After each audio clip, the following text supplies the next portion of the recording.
आता आपण बघूया टॉप 9 मोठ्या बातम्या। बीड हत्या प्रकरणात राज्य सरकारने निर्धारानं कारवाई केली आहे। कुणीही धमक्या देण्याचा प्रयत्न केल्यास त्याला सोडणार नाही, गृहमंत्री फडणवीसांचा कडक इशारा।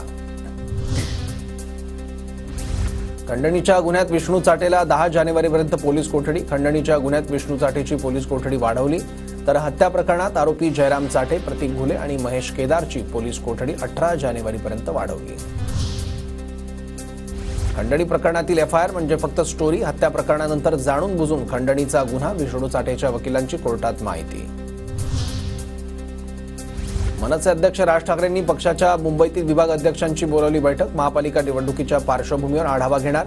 शिवतीर्थावर सकाळी 11 वाजता बैठक होणार।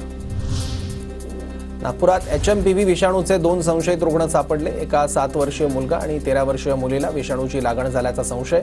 दोन्ही लहान मुलं उपचारानंतर बरे झाल्याची माहिती। कर्नाटक, तामिळनाडू आणि गुजरातमध्ये एचएमपीव्ही विषाणूचे 8 रुग्ण आढळले। हा विषाणू भारतासह जगभरात आधीपासूनच अस्तित्वात असल्याची आरोग्य मंत्रालयाची माहिती। नागरिकांनी काळजी घेण्याचं प्रशासनाकडून आवाहन।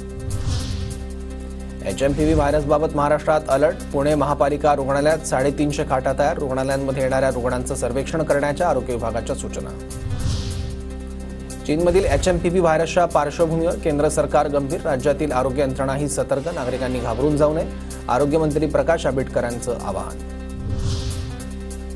मुंबई महापालिका क्षेत्रात एचएमपीव्ही बाधित कोणताही रुग्ण नाही। नागरिकांनी मार्गदर्शक सूचनांचं पालन करावं, आरोग्य सेवा संचालनालयाचं आवाहन।